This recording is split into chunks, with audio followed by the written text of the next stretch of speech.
Welcome to SVN news.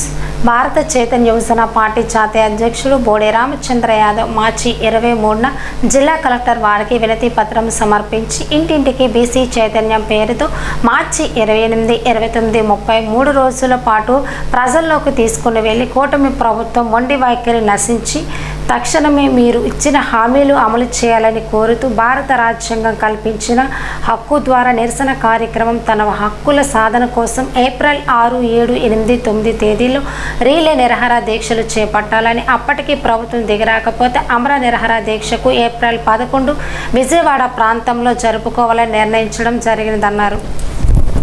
అధినేత బోడే రామచంద్ర యాదవ్ గారి ఆదేశాల మేరకు ఈ రోజు ప్రెస్ మీట్ పెట్టడం జరుగుతుంది. అన్నగారు మనకి 44% రిజర్వేషన్తో పాటు బీసీ చట్టం అమలుకి ఖచ్చితంగా పోరాడుతున్నారు. అలాగే మనకు రాజధాని ప్రాంతంలో 1000 ఎకరాల భూమి మొత్తం ఈ 139 కులాలకు కూడా వీళ్ళకి ఖచ్చితంగా ఇవ్వాల్సిందిగా కేటాయించాలని చెప్పేసి డిమాండ్ చేశారు. అలాగే స్థానికులకి ఆ ఉద్యోగ కల్పన కానీ లేకపోతే కుల ప్రాతిపదికన కూడా పెట్టాలని చెప్పేసి 5 డిమాండ్ల మీద ఈరోజు మేము ప్రెస్ మీట్ పెట్టడం జరుగుతుంది. దానికి ఖచ్చితంగా 11వ తారీఖుని ఆమరణ నిరాహార చేస్తారని బోడే రామచంద్ర యాదవ్ గారు మా అధ్యక్షులు గారు పిలుపునివ్వడం కూడా జరిగింది. అది 11వ తారీఖు లోపే మాకు ఈ చట్టాన్ని అమలుపరుస్తూ మీరు ఖచ్చితంగా దీన్ని ఇంప్లిమెంట్ చేయాలని చెప్పేసి డిమాండ్ చేస్తున్నాం బీసీవై పార్టీ తరపు నుంచి. నా పేరు నమ్మి అప్పలరాజు, విశాఖపట్నం. నేను బీసీవై పార్టీ పిఎస్సిగా పనిచేస్తున్నాను. అలాగే ఈ డిమాండ్స్లు కానీ ఏమైనా ఒకవేళ నెరవేర్చకపోతే 11వ తారీఖు ఆమరణ నిరాహార దీక్షకి పూనుకున్నారు మా అధ్యక్షుల వారు. ఆయనకి ఆమరణ నిరాహార దీక్షకి ముందే ప్రకటిస్తే చంద్రబాబు నాయుడు గారికి మేము ఖచ్చితంగా కృతజ్ఞతలు చెప్పడం కూడా జరుగుతుంది me print media, electronic media ద్వారాగాన. ఎందుకంటే ఆయనకి ఏదైనా అనకూడదు అనారోగ్యం కానీ ఏదైనా జరిగితే మాత్రం రాష్ట్రంలో చాలా ఇబ్బందులు గురవుతాయి. ఎందుకు చెప్తున్నామంటే ఇదే విషయం కూడా, ఎందుకంటే ఆయన ఒకసారి చాలా పట్టుదలగల మనిషి.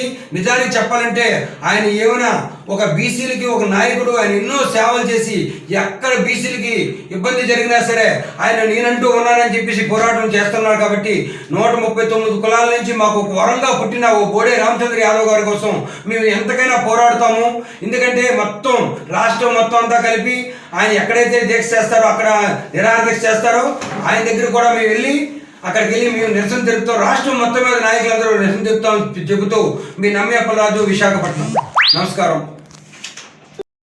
ఏమైనా ప్రాబ్లం వస్తే భారత చైతన్య యువజన పార్టీ అధ్యక్షుడు బోడే రామచంద్ర యాదవ్ ఆదేశాలు మీకు చెప్పినందుకు ఎవరికైనా ఏ కష్టాలు వచ్చినా చేసినా మన పార్టీ అవకాశం నుంచి ఉంటుంది అన్న తరుణంలోని ఆ మధ్యకాలం నెలన్నర అవుతుంది. బీసీ సీమా గడిజంలోని బీసీలకి 5 డిమాండ్లు ఆయన నెరవేర్చమని చెప్పారు. బట్ ఈ రోజుకి నెలన్నర అవుతుంది. ఈ రోజు వరకు ప్రభుత్వం దీని మీద ఏ స్పందన లేదు. ఎందుకు స్పందన లేదన్నది తెలియకంట సిచ్యువేషన్లో ఉన్నాం. చేయకపోతే వచ్చే నెల 11వ తారీఖుని ఆమరణ నిరాహార దీక్ష చేయబోతున్నారు మా అధ్యక్షుడు బోడే రామచంద్ర యాదవ్. సో ఆయనతో పాటుగా నాయకులందరూ వెళ్ళి విజయవాడ మహిళలేటి, మన జెంట్స్ నాయకులేటి, ముఖ్యంగా 100 నుంచి 200 మహిళలు కూడా ఆయనతో పాటుగా ఆమరణ నిరాహార దీక్షలో కూర్చోబోతున్నారు. సో మేము ఆమరణ నిరాహార దీక్ష చేసి కష్టాలు పడి మేము ఎన్నో బాధలు అనుభవిస్తే మీకు ఇష్టం అండి చంద్రబాబు నాయుడు గారు? నేను మీకు ప్రశ్నిస్తున్నాను. ఈ రోజుకి ఈ 5 డిమాండ్లు ఇంకా బోల్డ్ డిమాండ్లు మీరు ఎలక్షన్ ముందు మీరు హామీ ఇవ్వడం జరిగింది. మీరు ఏదొకటి కంప్లీట్ చేశారు చెప్పండి, ఏది కంప్లీట్ చేశారు చెప్పండి. చేయలేదు. సో మేమే అంటున్నాం, ఇది మా కోసం కాదు, పార్టీ కోసం కాదు, మా నాయకుల కోసం అసలు కాదు. ఇది ఓన్లీ ప్రజల కోసం పోరాటం. ఇది వచ్చే నెల 11వ తారీఖు లోపల ఈ డిమాండ్లు కంప్లీట్ చేస్తే ఓకే, లేకపోతే మాత్రం సునామీ వస్తుంది, ప్రభుత్వానికి సునామీ వస్తుంది, దీనికి తిరగబాటు వస్తుంది. నమస్కారం, నేను మీ అనుపమ్ యాదవ్. పత్రికా విలేకరులందరికీ ధన్యవాదములు. ఈరోజు మా భారత చైతన్య యువజన పార్టీ వ్యవస్థాపకులు శ్రీ పెద్దలు పూజ్యనీయులు శ్రీ బోడే రామచంద్ర యాదవ్ గారు ఒక కార్యరూపం దాల్చారు. ఆ కార్యరూపము ఫిబ్రవరి 22 విజయవాడ మహానగరంలో బీసీ సింహగర్జన ద్వారా ఒక ఉద్యమాన్ని, ఒక విప్లవాన్ని, బీసీ అనే విప్లవాన్ని తీసుకొచ్చారు. ఆ విప్లవంకి ప్రభుత్వానికి ఒక డెడ్ లైన్ కూడా ఆయన విధించి ఉన్నారు. మార్చి 31లోగా నేను ఏవైతే డిమాండ్స్ నేను చెప్పానో ఆ డిమాండ్స్ పరిష్కరించలేని పక్షంలో నేను ఏప్రిల్ 11వ తారీఖు మహాత్మా జ్యోతిరావు పూలే జన్మదినోత్సవం సందర్భంగా నేను అమాన్య నిరాహారదీక్ష చేయడానికి కూడా సిద్ధంగా ఉన్నాను అని చెప్పి ఉన్నారు. ఆ డిమాండ్స్ మేము మా నాయకుడు ఎక్కడి నుంచి తీసుకొచ్చింది కాదు, ఇది మీ తెలుగుదేశం పార్టీ 2024లో మీ ఎన్నికల మేనిఫెస్టో. ఇది ఈ ఎన్నికల మేనిఫెస్టోలోనే మీరు ప్రకటన జారీ చేశారు. బీసీ డిక్లరేషన్ అని చెప్పేసి బీసీ డిక్లరేషన్లోనే మేము ఏవైతే డిమాండ్స్ అడుగుతున్నామో ఆ డిమాండ్స్ అన్ని మీరు డిక్లరేషన్లో పెట్టుకున్నారు. మీరు ఎన్నికలకు అధికారంలోకి వచ్చి 2 సంవత్సరాలు అయిపోయినా మా యొక్క డిమాండ్స్ ఎందుకు మీరు పరిష్కరించట్లేదని మా నాయకుడు మిమ్మల్ని ప్రశ్నిస్తే మీరు ఈరోజు కూడా ఎటువంటి సమాధానం చెప్పకుండా అసలు బీసీల మీద మీకు ఎటువంటి న్యాయం చేయాలనే ఆలోచన లేనట్టుంది. ఈ కూటమి ప్రభుత్వాన్ని అడుగుతున్నాము. మేము అడిగే డిమాండ్స్ ఏంటి అడిగాము? బీసీ రక్షణ చట్టం కావాలని అడిగాము. ఆల్రెడీ మీరు పెట్టారు మేనిఫెస్టోలో. చూడండి, ఫస్ట్ దాంట్లోనే ఉంది బీసీ రక్షణ చట్టం అని మీరు పెట్టుకున్నటువంటి బీసీ డిక్లరేషన్లో ఉంది. బీసీ రక్షణ చట్టం తెస్తామని, అమలు చేస్తామని. రెడీ బీసీ కులగణన చేస్తామని కూడా మీరు పెట్టుకుందే. మీకు రిజర్వేషన్లు ఇస్తామని చెప్పింది కూడా మీరు పెట్టుకున్నదే. మేము పెట్టుకుంది ఏం కాదు. మేము ఎక్కడ డిమాండ్స్ లేవు. ఎందుకంటే మీ మేనిఫెస్టో మీదే. 24 ప్రజాగలం అనే పేరుతోటి ఎన్నికల మేనిఫెస్టో. మీ మేనిఫెస్టో పెట్టిన డిమాండ్సే మేము అడుగుతున్నాం. అయినప్పుడు కూడా మీరు చేయడానికి ఎందుకు మీరు సంకోచిస్తున్నారు? అసలు ప్రజలకు ఎటువంటి న్యాయం చేయకూడదు అనుకుంటున్నారా? ఈ బీసీలో ఇప్పుడు కూడా మాకు ఊడి గుంజేసే మనుషులే తప్ప వీళ్ళు ఆయన గలం ఎత్తాడు అని వీళ్ళకి సామాన్యుడు, వీళ్ళకి అధికారం లేదు. వీళ్ళు గలం ఎత్తకూడదు, ఎప్పుడు బానిసలుగానే ఉండాలి.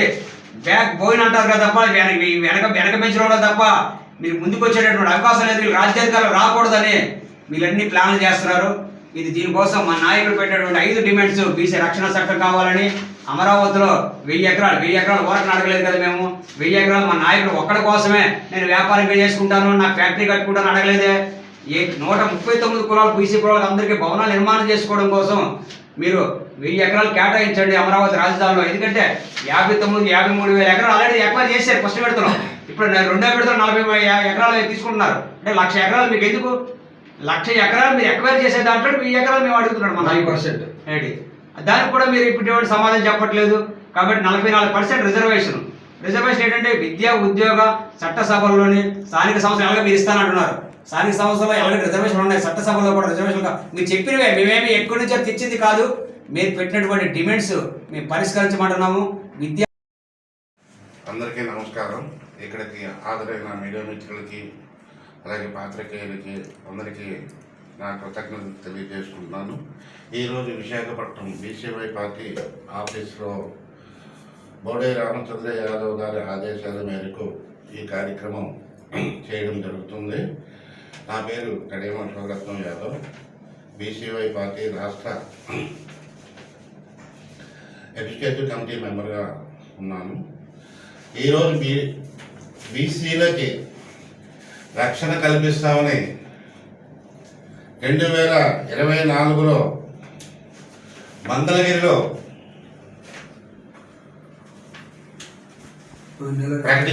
తెలుగుదేశం పార్టీ ప్రకటించింది. అదేవిధంగా బీసీలకు కార్పొరేషన్ నిధులు మంజూరు చేస్తామని టీడీపీ ప్రకటించింది. అలాగే సమగ్ర కులగణన చేస్తామని ప్రకటించింది.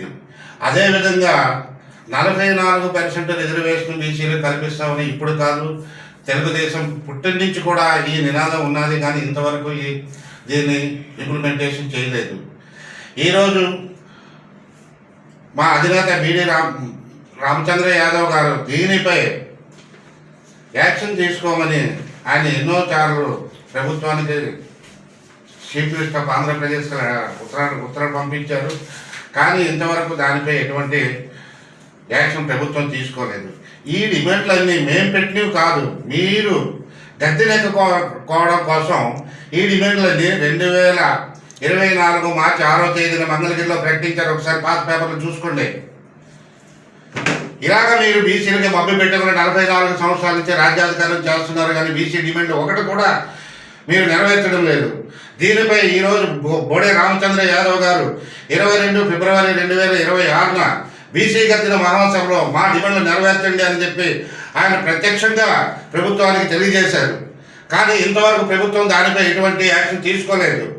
దీనిపై మరొకసారి రామచంద్ర యాదవ్ గారు ప్రభుత్వానికి చెప్పారు, 31లోగా మా డిమాండ్లు మీరు పరిష్కరించండి అని చెప్పి. 31 మార్చి అయిపోయింది, కానీ ఇంతవరకు మీరు మా డిమాండ్లు పరిష్కరించలేదు. ఈ పెట్టిన డిమాండ్లన్నీ మీరిచ్చిన హామీలే, మీరు కొత్తగా ఏం సృష్టించలేదు. బీసీలకు మీరిచ్చిన హామీలే.